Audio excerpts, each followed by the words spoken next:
बड़की अम्मा के खतवा में तो दिखाता ही नहीं बाटे। लाओ एक छौवा आलू खोदली। हां भूजे खाती तौरा में बार काई। लाओ देखली बड़की अम्मा आवत तो नहीं बाटे। इहो अरिया क्यों नहीं दिखात बाटे। इहो अरिया क्यों नहीं दिखात बाटे। आईसीयू तो क्यों नहीं दिखात बाटे। लाओ जल्दी जल्दी खोदली और लेके भाग जाई। हां मटका के जुगावली आलू धुआं कइले बा। मटका के जुगावली आलू धुआं कइले बा। तो खोदी खोद माटी के कलुआ आलू चोरी कइले बा। खोदी खोद माटी के कलुआ आलू चोरी कइले बा। हाँ हाँ अरे भैया एक छौवा आलू खोदली हमें बड़की अम्मा मायकी। अब चलब रोज भूल आगे कइते दुई दुई आलू भूजब और हमारे अम्मा बटुई भाई का उसी में दिन है और एक चटनी में बुआर बुआर गबर गबर खाब। हाँ भैया कि ये हो बहिनी हमारे अलुइया के खतवा में बैठा बाटे। ये तो बहिनी जरा जाए बड़ैला कचवाए है। नहीं नहीं ई बड़ैला नहीं लागत है बहिनी करम बनाई लागत है। अच्छा याद चली तनी संधे संधे देखी किए हुए।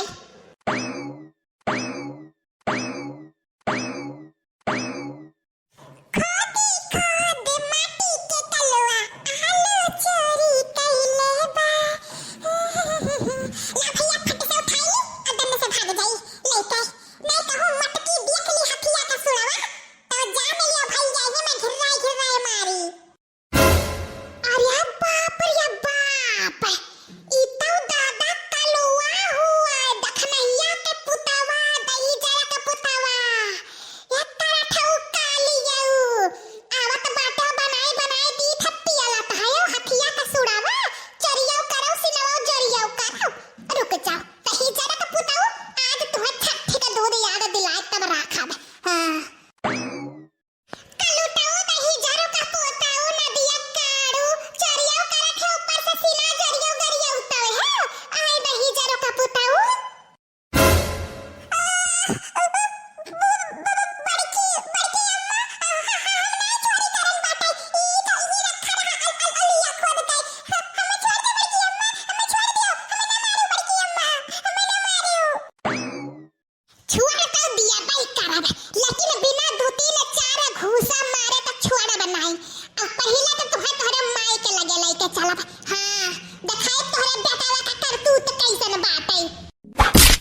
बोल दिया भाई।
हम हो गरिया उतने हैं चुप मारे हैं सुनत हैं खड़ी भाई का लड़का हुआ चिबिल्ला बाटे तनिक भर अब का मारिन बाटे आए आज आवे देखिनो कलवा के बापा का फावन हम कहां पाई कि तोहरे बड़की भौजी ऐसे करत बाटिन हां एक मारहिन त मारत रहिन बाट लिहिन त बहु मारत हमारे बेटा वाका हम बिना कहे छोड़ा बनाई।